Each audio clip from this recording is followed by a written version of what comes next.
ವೃದ್ಧೆಯೊಬ್ಬರ ಪ್ರಜ್ಞೆ ತಪ್ಪಿಸಿರುವ ದುಷ್ಕರ್ಮಿಯೊಬ್ಬ ಆಕೆಯ ಬಳಿ ಇದ್ದ ಲಕ್ಷಾಂತರ ರು ಮೌಲ್ಯದ ಚಿನ್ನಾಭರಣಗಳನ್ನು ದೋಚಿ ಪರಾರಿಯಾಗಿರುವ ಆಘಾತಕಾರಿ ಕೃತ್ಯವೊಂದು ಮಳವಳ್ಳಿ ತಾಲೂಕಿನ ಹಲಗೂರಿನಲ್ಲಿ ಜರುಗಿದೆ.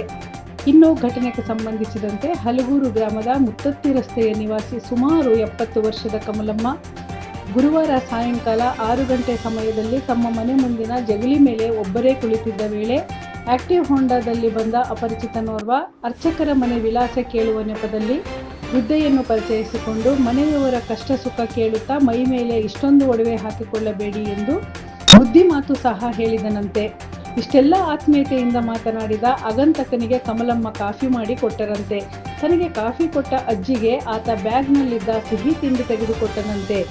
ಸಿಹಿ ತಿಂದ ಕಮಲಮ್ಮ ಪ್ರಜ್ಞೆ ತಪ್ಪಿದ್ದು, ಈ ವೇಳೆ ಅವರ ಕತ್ತಿನಲ್ಲಿದ್ದ 2 ಎಳೆ ಚಿನ್ನದ ಸರ, ಕೈನಲ್ಲಿದ್ದ 6 ಚಿನ್ನದ ಬಳೆ ಹಾಗೂ 1 ಉಂಗುರವನ್ನು ಎಗರಿಸಿ ಪರಾರಿಯಾಗಿದ್ದ ಎನ್ನಲಾಗಿದೆ. ಒಟ್ಟು 12 ಲಕ್ಷ ರು ಮೌಲ್ಯದ 130 ಗ್ರಾಂ ತೂಕದ ಒಡವೆಗಳನ್ನು ದೋಚಲಾಗಿದೆ ಎಂದು ವರದಿಯಾಗಿದೆ. ಇನ್ನು ಕಳ್ಳನ ಕೈ ಚಳಕ ಅಷ್ಟು ಸಿಸಿ ಕ್ಯಾಮೆರಾದಲ್ಲಿ ಸೆರೆಯಾಗಿದೆ. ಇನ್ನು ಈ ಸಂಬಂಧ ಕಮಲಮ್ಮ ಅವರ ಕುಟುಂಬದವರು ನೀಡಿದ ದೂರಿನ ಮೇರೆಗೆ ಪ್ರಕರಣ ದಾಖಲಿಸಿಕೊಂಡಿರುವ ಹಲಗೂರು ಪೊಲೀಸರು ತನಿಖೆ ಕೈಗೊಂಡಿದ್ದಾರೆ. ವರದಿ ನಟರಾಜ್ ಜಟ್ಟಿ, ಮಂಡ್ಯ. ಇಲ್ಲಿ ಹೋಯ್ತಾ ಇದ್ದ ಇದೇ ಗಾಡಿಲಿ ಹೋಯ್ತಾ ಇದ್ದೆ.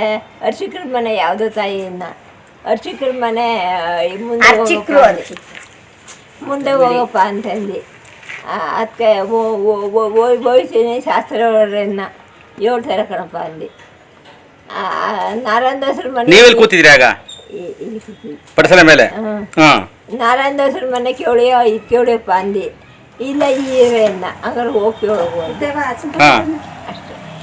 ಏನ್ ಮಾಡಿದ್ರು? ಒಳಗಡೆ ಹೆಂಗ ಯಾಕೆ ಬಂದ? ಒಳಗಡೆ ಅಲ್ಲ ಕೊಡ್ಲಿಲ್ಲ. ಹಂಗ ಅಂದ್ಬಿಟ್ಟ ಹೋದ. ತಾಯಿ ನಮಸ್ಕಾರ ಅಂತ ಕೈ ಮುಗಿದು ಹೋದ್ನ. ನಮಸ್ಕಾರ ಮಾಡ್ತಾರೆ ನಂಗೆ ಕಣಪ್ಪ, ಆಯ್ತು ಹೋಗಪ್ಪ ಅಂದು. ಈಗೇನ್ ಮಾಡಿದ್ದಾನೆ? ಈಗ ಅಂದ್ರೆ ಅವನೇನು ಬನ್ನಿ ಪಕ್ಕ ಕೂತ್ಕೊಂಡು ಮಾತ್ರ ಹಿಂಸೆ ಕೊಟ್ಟನ. ಅದಕ್ಕೆ ನಾವು ಹಂಗೆಲ್ಲ ಕೂತ್ಕೊಂಡು ರೂಢಿಲ್ಲ ಕಣಪ್ಪ, ನಾವು ಕೂತ್ಕೊಳ್ಳೋದಿಲ್ಲ ಅಂತಂದು. ನೀವು ಎಷ್ಟು ಜನಪ್ಪ ಬಿಡಿನ 4 ಜನ ಅಂದಿರವ್ರೆ, 4 ಜನ ಎತ್ಕೊಂಡಿರವ್ರೆ ಕಣಪ್ಪ, ಅದಕ್ಕೆ ಮಕ್ಕಳೆಲ್ಲ ಅವ್ರೆ ಅಂತ ಅಂದು. ಇನ್ನೆಂತಂದ್ರೆ ಮಟೇನು ಎಷ್ಟು ಗ್ರಾಮು? 35 ಗ್ರಾಮ್ ಇತ್ತು ಮಟೇನು. ಬಳೆ ಒಂದು 15 ಗ್ರಾಮ್ ಎರಡಿದ್ದು, 20 ಗ್ರಾಮ್ ಎರಡಿದ್ದು. ಒಟ್ಟು ಎಷ್ಟು ಬಳೆ? ಒಟ್ಟು 6 ಬಳೆ. 6 ಬಳೆ. ಉಂಗುರ ಆಯ್ತು, ಎಂಡಾಣಿ ತೂಕ ಉಂಗುರ ಆಯ್ತು. ನಿಮ್ಮ ಹೆಸರು? ನಮ್ಮ ಹೆಸರು ಕಮಲಮ್ಮ. ಕಮಲಮ್ಮ.